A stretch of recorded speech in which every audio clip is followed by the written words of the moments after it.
Hey everyone, welcome back for another deep dive with us.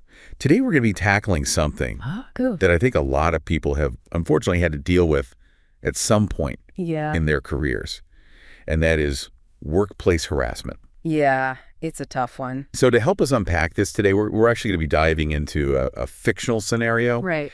But don't worry, we're going to pull out some like real strategies and tips that you can use if you ever find yourself in a similar situation. For sure. And to guide us through all this, we have with us today an expert Hey, everybody. on all things tricky workplace dynamics.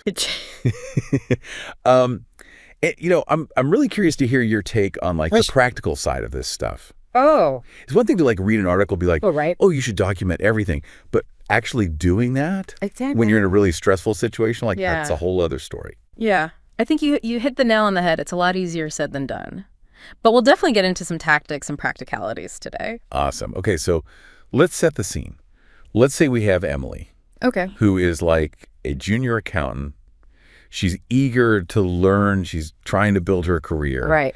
But she has this senior colleague who seems to be just making her life miserable. Oh, no. We're talking constant nitpicking, Yeah. undermining comments and meetings, just like overall negative vibes that are really getting to her. And it's not just staying at work, right? Like it's starting to affect her outside of office hours too.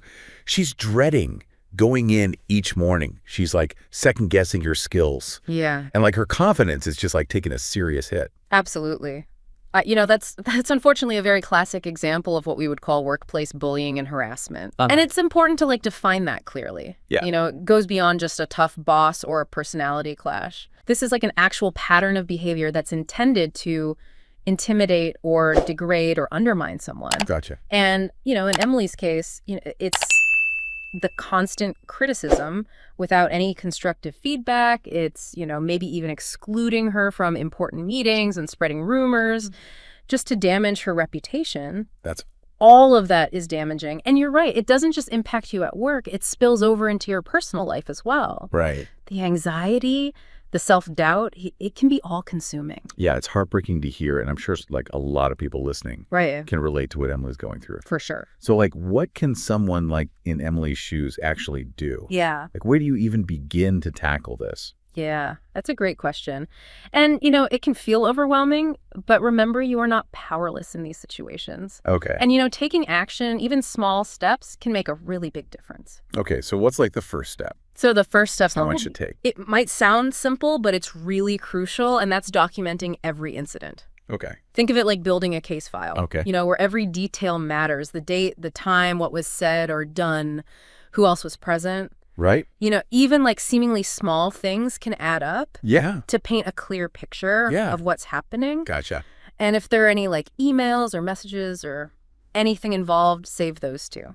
That makes sense. But what if it's not written? Like what if it's more of those like Yeah. snide comments or dismissive gestures? Like how do you document that? Yeah, so that's where a simple log can come in handy. Okay. You can just, keep it on your phone in a notebook, whatever works for you. Yeah.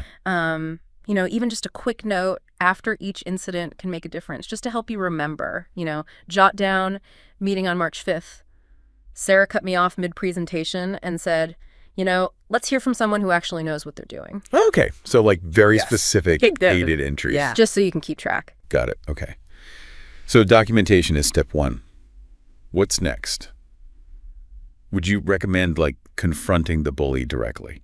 So that can be a little tricky, Yeah. and it really depends on the situation and your comfort level. Right. It's tempting to want to stand up for yourself in the moment, Of course. but remember the bully often thrives on conflict and may try to twist the situation. Right. Yeah. So if direct confrontation isn't always the best approach, what's like the alternative? So this is where speaking up to someone in a position of authority comes in. Okay. Every company has a responsibility to provide a safe working environment. Right. And this type of behavior directly violates that. Yeah. So whether it's HR or your manager, reporting the harassment is essential. I can only imagine how difficult that can be, though. Like, Yeah. it takes real courage to speak up, especially when you're dealing with someone more senior than you. Absolutely. You're right. And that's why it's crucial to really focus on the facts Okay. and the impact the behavior is having on your work. Yeah. So, for example, when you speak to HR, you can say, His constant criticism is making it difficult for me to concentrate on my tasks and meet deadlines. Okay.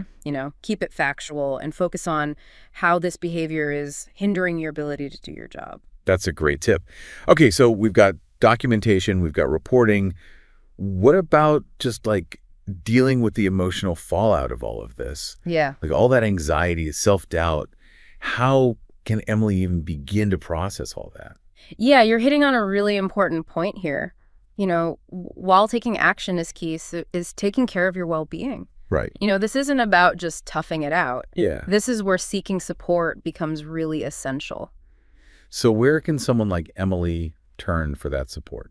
So there's a few different avenues. Okay. First, are there any trusted colleagues that Emily can confide in? Yeah. Having someone who understands what you're going through, who can listen without judgment, can make a world of difference. Absolutely. And of course, reaching out to external resources like counseling services can provide professional guidance and coping mechanisms. Right. And like it's easy to get caught in that cycle of just like replaying those negative experiences over and over in your head. That's what we call rumination. It's like a broken record of negative thoughts. Yeah. And it just prolongs the distress. Exactly. Therapy especially, approaches like cognitive behavioral therapy or even mindfulness exercises can really help you break that cycle and equip you with tools to manage the stress and anxiety. Yeah, and it's so important to remember that you're not alone in this.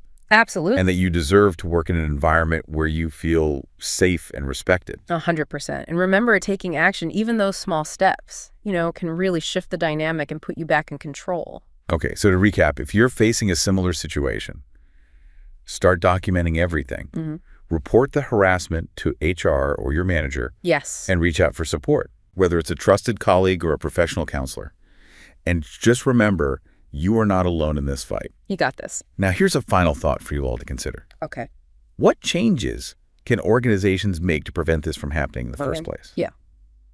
How can they build cultures where respect is truly valued? Absolutely. And these kinds of behaviors are just simply not tolerated. Yeah, that's the goal. All right, so thank you all for joining us for this deep dive into a tough but very important topic. It was my pleasure. And a huge thank you to our expert for shedding light on these complex issues and offering actionable advice. We'll see you next time for another fascinating exploration. See you then. Bye, everyone. Bye.